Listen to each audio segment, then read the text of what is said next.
জানেন কোরআন নিয়ে কোন ফেরেশতা পৃথিবীতে এসেছিল? জানেন ফেরেশতার নাম কি বলেন তো? জিবরিল আলাইহিস সালাম। একটু খেয়াল করে শুনেন, কান দুটো খরগোশের কানের মতো খাড়া করে আমার দিকে তাকান। সাইয়েদনা জিবরিল কোরআন নিয়ে এসেছেন, ফলে উনি হয়েছেন শ্রেষ্ঠ ফেরেশতা।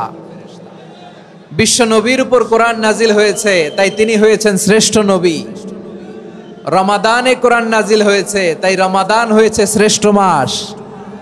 কদরের রাতে কোরআন নাজিল হয়েছে, তাই কদর হয়েছে শ্রেষ্ঠ রাত। আমরাও যদি কোরআনের সাথে সম্পর্ক বাড়াই, আমাদের মর্যাদাও এরকম, আমাদেরকেও শ্রেষ্ঠ মানুষ বানায় দিবে কে? এজন্য কোরআনের সাথে সম্পর্ক বাড়াইতে রাজি আছেন তো? যারাই কোরআনের সাথে সম্পর্ক বাড়ায় এদের মর্যাদা বাড়ায় দেয় কে? দেখবেন আমাদের হাফেজে কোরআন, তারা ইন্টারন্যাশনাল কোরআন কম্পিটিশনে যে গোটা বিশ্বকে পেছনে ফেলে প্রথম পুরস্কার নিয়ে আসে। এত ছোট ছোট বাচ্চা, ও সমাজ বোঝে না, রাজনীতি বোঝে না, টাকা পয়সা বোঝে না, কিচ্ছু বোঝে না, কিন্তু গোটা বিশ্বে ওকে সম্মানের চেয়ারে আসীন করেছে কে? এই কোরআনের সাথে লাগলে আল্লাহ তাআলা সম্মান বাড়িয়ে দেয়। আমার প্রিয় ভাইয়েরা, আসুন আমরা শুরুতেই, আলোচনার শুরুতেই শপথ নেই যে আসন্ন রমাদানে আমরা কোরআনের সাথে নিজেদের সম্পর্ককে মজবুত করব ইনশাআল্লাহ। সবাই বলুন ইনশাআল্লাহ। শাবান মাস আসলে, রজব মাস আসলে সাহাবারা কি করতেন আসুন আমরা দেখি কিভাবে তারা রমাদানকে ওয়েলকাম জানাতেন।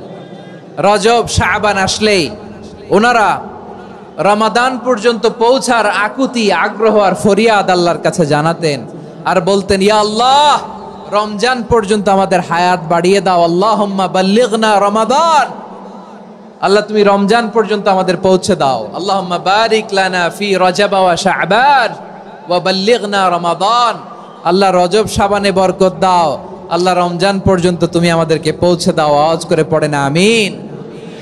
আমার প্রিয় চাঁপাইনবাবগঞ্জের ভাইরা, গত বছর অনেকের সাথে আমরা একসাথে রমাদান কাটিয়েছি, তাদের অনেকে দুনিয়াতে এখন বেঁচে নাই, এরকম আছে না নাই?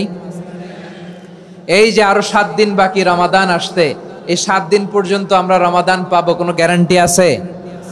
আচ্ছা, এই বছর যদি খুশনসিব হয় আমাদের, আমরা যদি পাই, আগামী বছরও যে রমাদান আমরা পাবো, কোনো গ্যারান্টি আছে?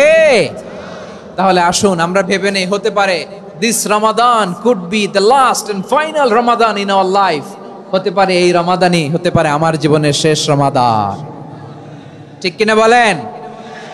তাই আসুন আমরা আল্লাহর কাছে দোয়া করি, আল্লাহুম্মা বাল্লিগনা রমাদান, আল্লাহ তুমি রমাদান পর্যন্ত আমাদেরকে পৌঁছে দাও। আওয়াজ করে পড়েন আমিন। ইবনু রাজব আল হাম্বলি লাতাইফুল মাআরিফের মধ্যে লিখেছেন, সাহাবারা ওনারা রমাদান কেন্দ্রিক, আমাদের সালাফ সালফে সালেহিনরা রমাদান কেন্দ্রিক জীবন কাটাতেন। ওনারা রমজান আসার 6 মাস আগে আল্লাহর কাছে দোয়া করতেন, আল্লাহ রমজান পর্যন্ত পৌঁছে দাও। রমজান চলে যাওয়ার পরে বাকি 6 মাস আল্লাহর কাছে দোয়া করতেন, আল্লাহ এই রমাদানে যে ইবাদত করেছি, ইবাদত গুলো তুমি কবুল করে নাও। সুবহানাল্লাহ। তাহলে পুরো বছর রমাদান কেন্দ্রিক জীবন। রমজান আসার আগে 6 মাস দোয়া করতো, আল্লাহ আমরা যেন রমজান পাই। রমজান চলে যাওয়ার পরে বাকি 6 মাস বলতো, আল্লাহ রমজানে যে ইবাদত করেছি এগুলো তুমি কবুল করে নাও। সুবহানাল্লাহ। আবার এই শাবান মাসে আল্লাহর হাবিব সাল্লাল্লাহু আলাইহি ওয়াসাল্লাম সবচেয়ে বেশি রোজা রাখতেন। কানা ইয়াসুমু শাবানা কুল্লাহ, সবচেয়ে বেশি রোজা রাখতেন শাবান মাসে। ওয়া কানা ইয়াসুমু শাবানা ইল্লা কালিলা, শাবানের অল্প কয়েকদিন ছাড়া পুরো শাবানটাই বিশ্বনবী রোজা রাখতেন। সুবহানাল্লাহ পড়েন। এই শাবানে আপনারা রোজা রাখছেন তো? রাখছেন? আল্লাহ তুমি কবুল করো, আমরা সবাই পড়ি আমিন।